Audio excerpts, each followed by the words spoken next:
All right, hey guys, this is Reggie Ponder, the real critic. I am. Let me adjust my mic a little bit. All right, now we're ready. Anyway, um, man, it is the new year. As you see, I don't have a panel today, but that's okay because my people are doing really, really good things. I do have um, a little message thing going on here, making some noise. So I'm gonna change that real quick. Hold on 1 second.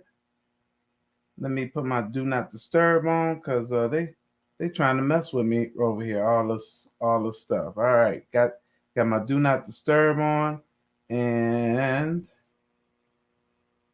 I'll get back to it. Just give me a second here. All right, here we go. All right. So I see Bonnie. Bonnie's in the house. Oh man, Bonnie.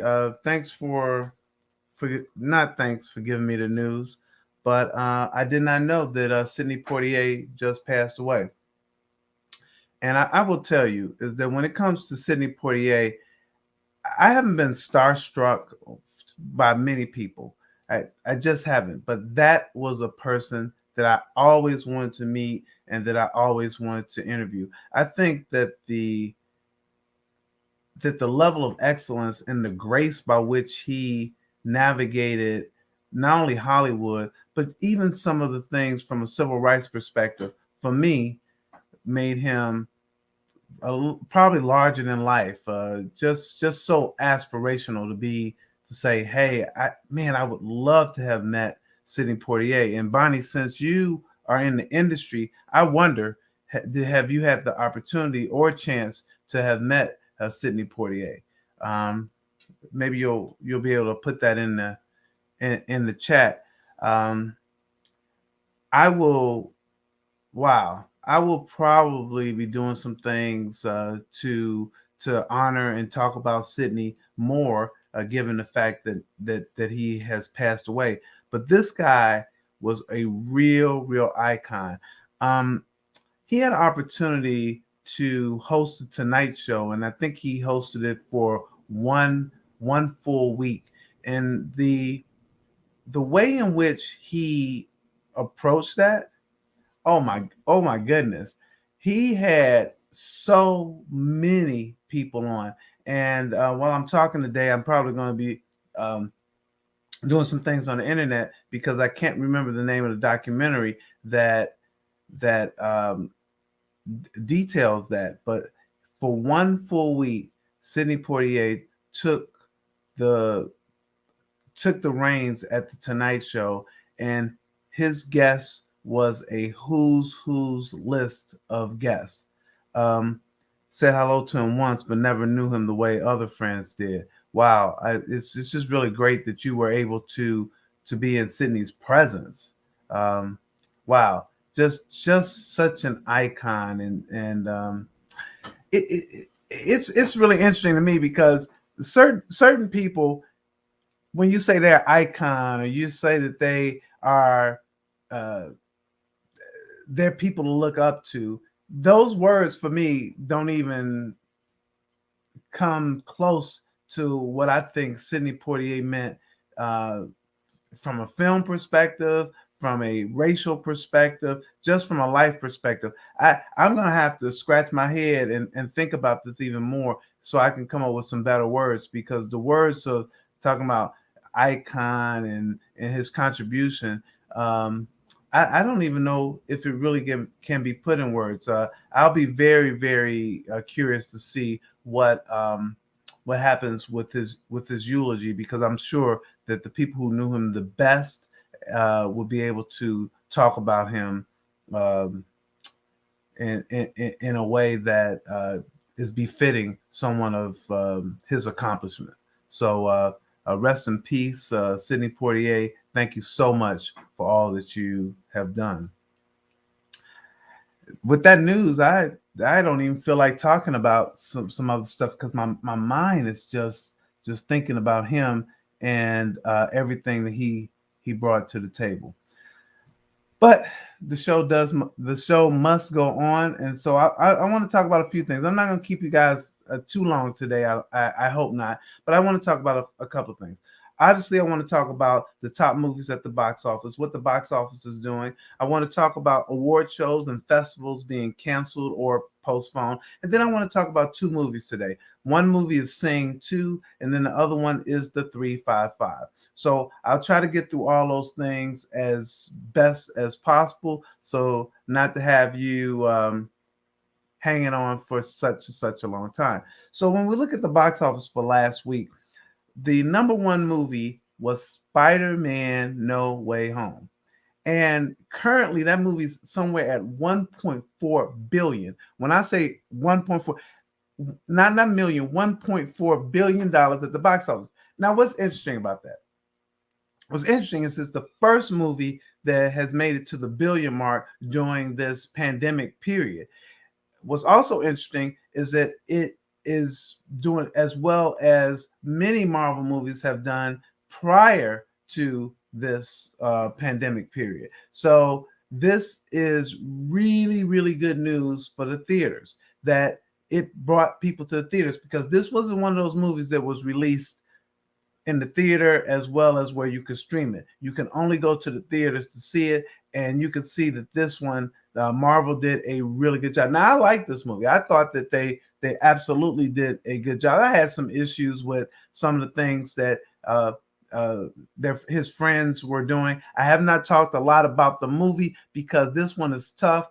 You need to see it, and I don't want to give out any spoilers because there's some things that happen that'll make you go, oh, really? And you'll be happy about some stuff, maybe not so happy about some other stuff, but it is an interesting movie. And I think that Marvel did a really good job with this. And obviously the community has as well. When you look at what Rotten Tomatoes, I think it's 92% by the critics and like 98% or something like that by the audience, but it's in the 90s and it might be even higher. So people really enjoyed this film. 1.4 billion. Wow, that's a lot.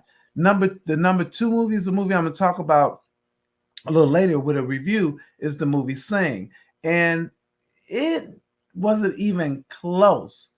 That last week, Spider-Man has been out for 3 weeks, and last week Spider-Man made about $57 million at the box office. The number two movie was Sing, and it only made 20 million at the box office. The number three movie, which I didn't care for at all, which was The King's Man, and it made $4.5 million at the box office. Obviously, a whole lot of people didn't care for that one at all as well. And then American Underdog was the next movie, and it came in at almost about $4 million dollars. And then finally, The Matrix Resurrections came in at number 5. I won't go beyond that. The reason I want to mention Matrix Resurrections is that I like this movie, but unfortunately, a lot of my friends did not like it. And this is what I think. I think a lot of people didn't like it for at least one reason, is they didn't go into the theaters to see it. It was a dual release, and so a lot of people saw it at home. And I think that this was one of those movies that you needed to see at the theater. Just me, just talking. I think you need. I saw it in Dolby something with the shares shaking, and the video right up into your face. And I think with something like this that really talks about the digital world, it looked fantastic on the big screen. And I like this whole thing. My thought about the movie The Matrix Resurrection is what you won't do for love. To see Neo and Trinity trying to find Trinity, all I could think of was the Bobby Caldwell song, and I'm like, what you won't do for love. They tried everything. I forgot the lyrics, but whatever. But it didn't do well. It only made $3.8 million at the box office. I do think that doesn't mean a lot of it doesn't mean that a lot of people didn't see it, because it was streamed as well and you could catch it at home. I just think a lot of people saw this one at home. So what does that mean for the box office? Two things. One, big budget movies like Marvel, those things might be able to pull people back into the theater. And two, that dual streaming thing does really hurt the box office. It doesn't hurt necessarily the studios because they make all the money when they stream their own property. In this case, you have Warner Brothers streaming it with HBO. I mean, that's all in the family. So they get all the money. They don't have to send it to the theater and split the money. So what I mean by that is that typically the theaters make about 50% of what you pay when you go to see a movie, and the other 50% goes to the studio. So that's that for that. Let me make sure that I'm not avoiding. Let me see what I. So didn't like. So Darrell, I don't know which one you didn't like. What was it that you didn't like? The Matrix, or was it that you didn't like Spider-Man? Like to know which one you didn't like there. Be interesting. I actually liked both of those, and it'd be interesting to see your comment there. I'll come back to that in a sec, but yeah. So that was the box office. The next thing I want to talk about is award shows and festivals being canceled or postponed. And so I am a part of the Critics' Choice Awards, and we were really looking forward to our awards this year. Going to be televised, all of that, but we canceled them. My friends are looking forward to going to Sundance. It was canceled. The BAFTA Tea Party is canceled or postponed. The Grammys were canceled. So it's going to be a tough time in Tinseltown because some of these award shows make big money for the LA Hollywood community. Think about it. You have the hotels, the limousines, the parties, the restaurants, all of that stuff just doesn't happen. And that's the same thing for a festival like a Sundance, is that it's going to miss out on a lot of revenue. So it's really, really going to hurt a whole lot of people. I'm sad because I was coming to LA for the show. I was going to see my friend Bonnie, who was already, yeah, Bonnie, you're right. The crew, it really hurts the crew. Sometimes the actors and some of these other places might be able to withstand some of the hit to their pocketbook, but you know, the crews, they're not on salary. They work on job by job. So it really does hurt them. Yeah, I'm really sad. I was coming out there. Bonnie was going to take me to a different restaurant. I'm not going to mention to you guys what restaurant we went to before because the food generally was good. But we had some macaroni and cheese, and it was vegan macaroni and cheese. And I'm just going to tell you, it did not make it. So if you're in LA and you know some place to get some good macaroni and cheese, just hit me up. Just let me know, because hopefully I'll be out in LA, see my sister Tracy, as well as see my friend Bonnie and some other folks when I get out there. But that macaroni and cheese, it really wasn't hitting it. All right. So with that, I got 2 movies to talk about. I'm in, I'm out. You can be out and you can decide what you're going to do this weekend. And the first movie I want to talk about is The 355. If you're headed out to the movies this weekend, you might be thinking of seeing the new movie, The 355. And for my print outlets, I had to preview the film because the studios only let us see the film 2 days before the release. To me, the studios are funny because when they screen films, they kind of decide what they want to do, what they don't want to do. But so on one hand, they want the critics to see the film so as to keep the movie top of mind. And while they would prefer some new reviews, the studios lean on the old phrase, any publicity is good publicity. So if there's a bad reviews, they still work because they keep the film in the spotlight. But on the other hand, they don't want the reviews out too soon. The thinking here is that the movie will be able to stand on its own and it doesn't matter what the critics say. Like that there's a built-in audience, like say Tyler Perry movies. Tyler Perry really doesn't screen his movies because he knows it doesn't really matter what the critics say, that there's a group of people who will help sustain the Tyler Perry franchise. Um, and then sometimes the movie is not that good, and the critics know that. I mean, and they know that, so they know that the critics could negatively impact viewership, especially for the mildly curious. For people who just say, like, if it's the Bruise movie for Halle Berry, you know you're gonna go see Halle Berry. It doesn't even matter what the critics say. But there's people on the fence saying, "Hey, is that something I want to see?" The critics could negatively impact that. And then it could be that the studios are just nervous and they're playing it safe by making sure that the critics don't see it that soon. But the fact that the 355 is from the makers of Jason Bourne, that got me right there. It suggests that this might be as good and might have some legs. What do I mean by that? That it might become a franchise. But you know what? It, the question is, will this just be an action film or will it be one with some depth? Will this be a movie where you really care about the characters, or will it be a lame attempt at putting women at front and center? I have no issue at putting women front and center, so that's not my thing. But will they attempt be lame? Will they go all in and make it happen? Because I'll admit, I grew up watching the TV show Charlie's Angels, and for me it was fun. But I never, ever believed that they were skilled. I felt that the show had them more as eye candy versus these great, they weren't spies, but great agents and being great at what they did. But it worked for me. I also watched all of the Charlie's Angels movies, and none of them for me were memorable. That doesn't mean that I didn't enjoy one or two when they came through, but only one of them, and it's the one in 2019 with Kristen Stewart, Naomi Scott, and Ella Balinska, received an audience score, not a critic score, on Rotten Tomatoes of over 50%. They got 79%.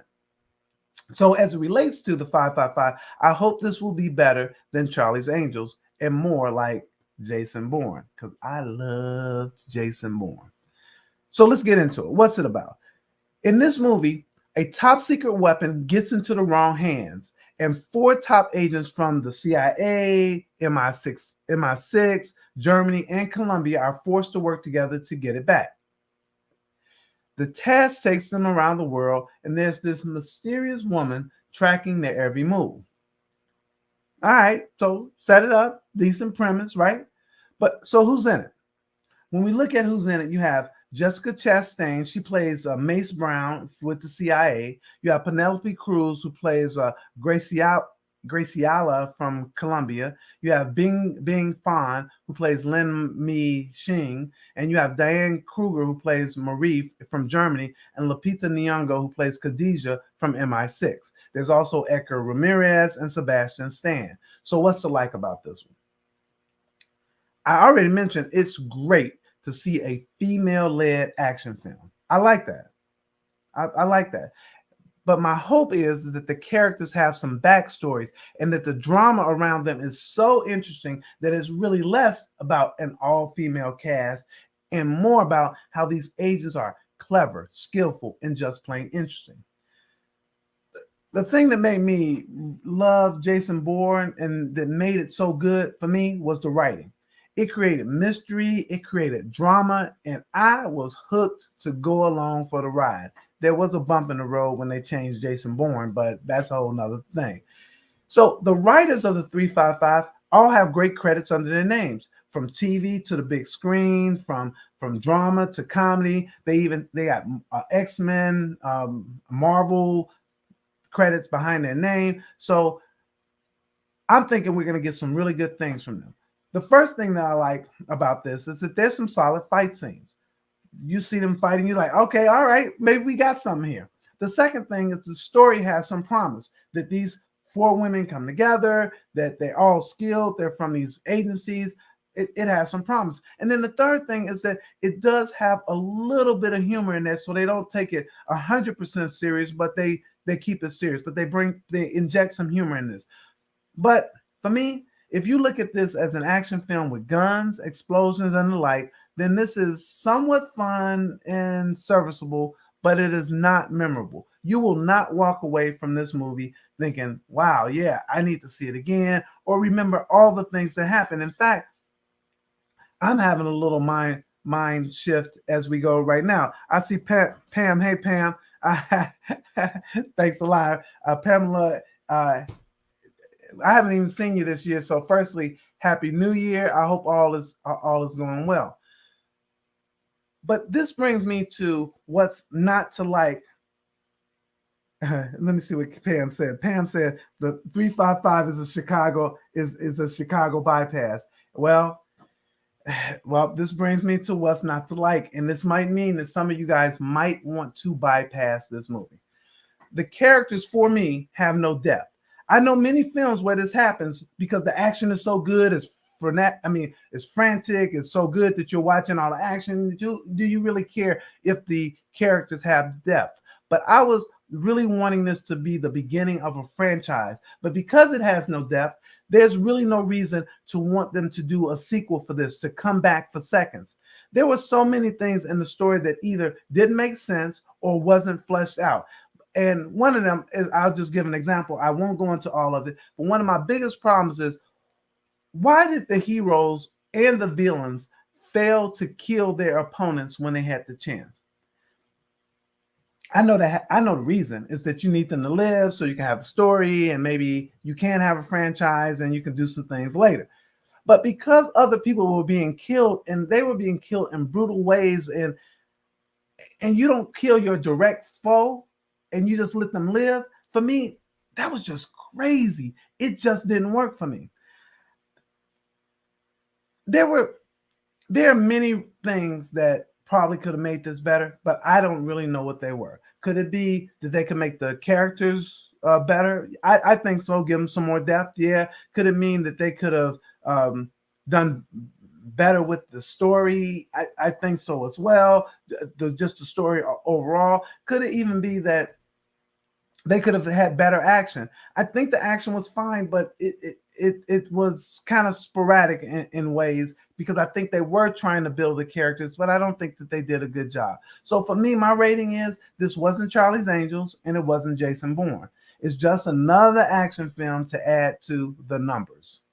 355. So I'm giving this 2.5. If you watch it at home, you check it out, you'd be like, oh, okay, it was benign, but I don't think that this is one that you should run out to the theaters to see. I'd love to hear your thoughts about this film as well. Let me see what Pam says here. Pam says that it was unintentionally laughable, and I totally agree with that. They tried to replace male characters with women. Women would have done it differently.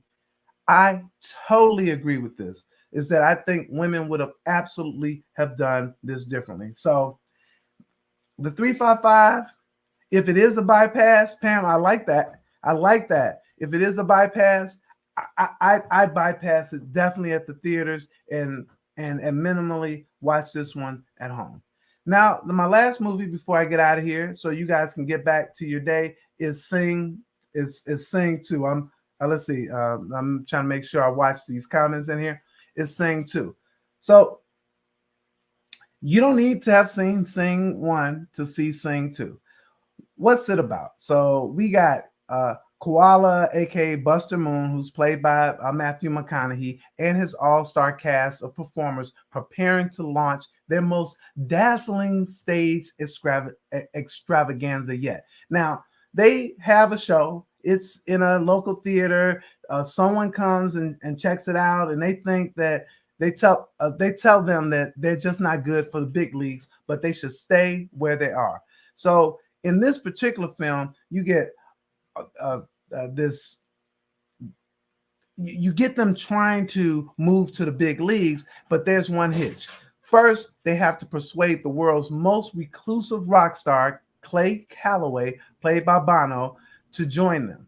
And that is a big part of this, trying to get this star to join.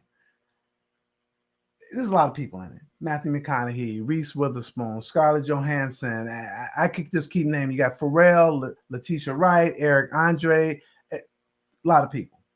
And that's what's really cool about these kind of movies, because you don't know who's behind the voices. And even if you did, does it matter? It really matters whether they can make you believe these particular characters. So the key question for me was, will this film appeal to both young and old? And the answer to me is yes. There's a lot to like about this film. And for me, it begins with the story.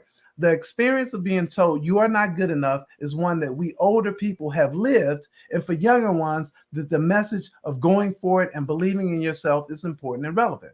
So this is true. It's true that many movies have this message. So the execution and authenticity of it all is key.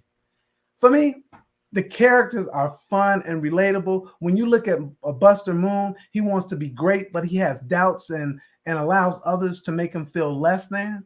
There's the mom who is trying to chase her dreams as a singer and who has to learn to dance, and then there's so many others. But then you got Clay Calloway, who we can't forget. Here we have a person dealing with the loss of a loved one, and he has lost his way. He needs help to re-enter the living. So overall, for me, I think the characters are fun, they're interesting, and there is a character who will appeal to each person. Naturally, there's the villain or two, and there's that person who tells Moon that he's not good enough. There's the star maker who can make or break the career, and then there's the dance teacher who is more of an obstacle than an instructor. I think that you still got people who are encouraging and kind of help this crew become all they can be, and I think it just makes fun and enjoyable journey. The music is fun, it's infectious. Is this a must see? No, I'm not saying that. But what I'm saying is that you will sing along, you possibly even dance. I saw it at home with my family. We danced, we sang. I thought the animation is really good, especially the dance movements. When the characters walk and dance and fly through the air, it looks so good and so natural. So instead of kind of like watching that animation and saying, is that good quality or whatever, you'll just be engaged in the story as opposed to say, I see the shadows, or that doesn't look real, or something's wrong with that.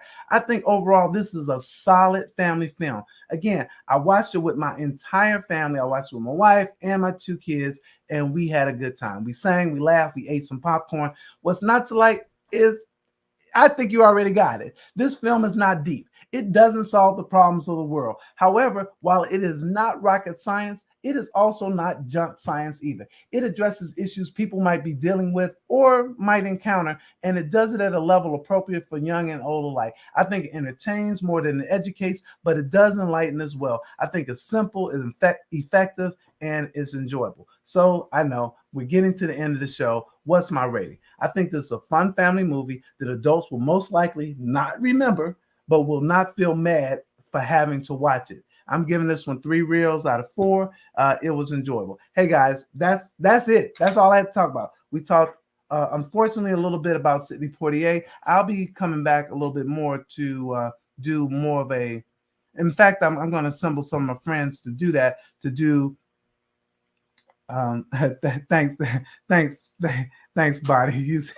Bonnie says she's glad that I enjoyed singing. I really appreciate you guys both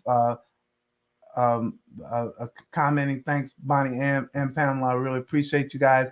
I will assemble a crew to kind of talk a little bit more about Sidney Poitier to really actually do justice to his legacy. Man, it's a blow to hear that he has passed away. But he definitely contributed to life. We talked a little bit about the box office of Spider-Man No Way Home, killing it at the box office at over 1.4 billion. We talked about the Critics' Choice Awards being canceled, as well as Sundance and some other things. So, man, life is not getting back to normal anytime soon. I told you that I really didn't love the movie The 355. Pamela put out there that the 355 is a bypass in Chicago. So I think that might be foreshadowing that you might want to bypass that. And then we talk about Sing, because I want to sing. I enjoyed it. I had fun. And I had fun here too as well. I'll see you guys next time. And hopefully I'll have the crew with me. I appreciate you guys joining. And have a great weekend.